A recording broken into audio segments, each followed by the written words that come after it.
Hello everyone, আসসালামু আলাইকুম। চলে আসলাম সকালবেলা আমি কি রান্না করেছি তা দেখানোর জন্য। এই দেখো, আমি আজ রান্না করেছি জাউ ভাত। তোমরা যে যেটাই বলো, আমরা খুলনার লোক, আর এখানে কাঁঠাল আম উঠলেই আমরা একটু এগুলো পছন্দ করি।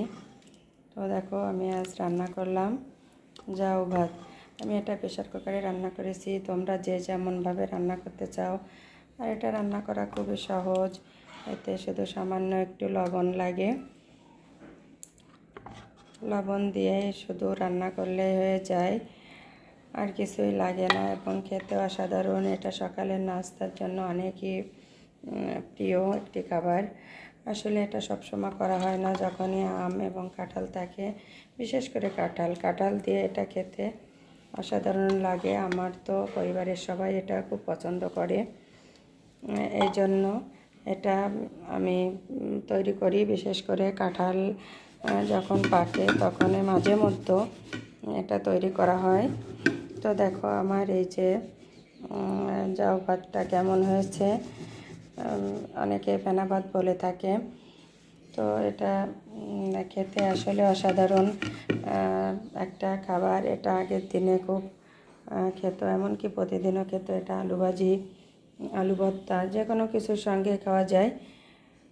তো আমি আজকে রান্না করেই ফেললাম জাউ ভাত অথবা ফেনা ভাত, যে যেটাই বলে থাকেন। এটা কাঁঠাল দিয়ে খাওয়া হবে। অবশেষে আমি সেই কাঁঠালগুলো তুলে ফেললাম, এবং এই কাঁঠালগুলো দিয়েই খাওয়া হবে এই ফেনা ভাত, জাউ ভাত, যে যেটা বলেন। এই কাঁঠালগুলো দিয়ে খেতে অসাধারণ লাগবে এই জাউ ভাতটি। তো সবাই কাঁঠাল দিয়ে জাউ ভাত অথবা ফেনা ভাত খেয়ে জানাবেন যে এটা খেতে কেমন লাগে। আর আমার এই ভিডিওটি যদি ভালো লাগে, আমার মনে হলো যে এটা আমি আপনাদের মাঝে শেয়ার করি, যে এটা কিভাবে খাওয়া যায়, আমরা কিভাবে খাই খুলনার লোক।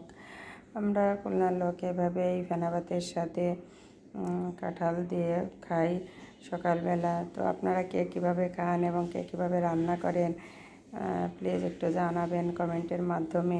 আমি তো এই ফেনা ভাতটি প্রেশার কুকারে 3টা বাসি দিয়েই, তারপরে ঢাকনা খুলে একটু ঘাটা গোটা করেই নামিয়ে নিলাম। হয়ে গেল আমার ফেনা ভাত। শুধু একটু লবণ দিয়েছি, এর ভিতর আর কিছুই নয়। আর এখন এটা খাওয়া হবে কাঁঠাল দিয়ে। তো আমার এই ভিডিওটি যদি আপনাদের ভালো লাগে, আমার ভিডিওতে লাইক কমেন্ট দিতে ভুলবেন না। আমার চ্যানেলটিতে অবশ্যই ফলো দিয়ে যাবেন। আসলে ফলো দিতে টাকা পয়সা কিছুই লাগে না, অবশ্যই আমার পেজে একটি ফলো দিয়ে যাবেন। তো সবাই ভালো থাকবেন, সুস্থ থাকবেন। আজকের মতোই আমার রেসিপিটা ছিল এ পর্যন্তই। আল্লাহ হাফেজ।